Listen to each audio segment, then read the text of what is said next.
صفین کے، اور یہی جنگ صفین کے آفٹر شاٹس ابھی تک چل رہے ہیں.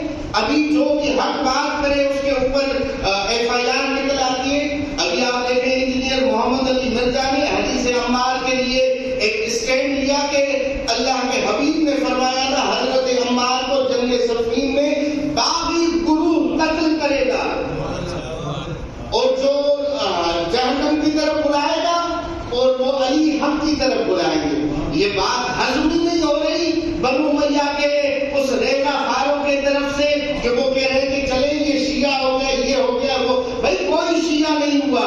علی سے محبت کرنے والے پہلے بھی تھے، علی سے محبت کرنے والے آج بھی ہیں. یہ جنگ صفین کے ہی سپاہی برملا کہتا ہے کہ اگر میں ہوتا علی کی طرف سے تلوار چلا. اور یہ سب حق پسند افراد کا نظریہ کانسیپٹ ہونا چاہیے کہ جو خلیفہ رسول تھا، خلیفہ برحق تھا، خلیفہ راشد تھا، اس کے اگینسٹ میں جو بھی نکلے گا وہ باطلی ہوگا. ایک سلوار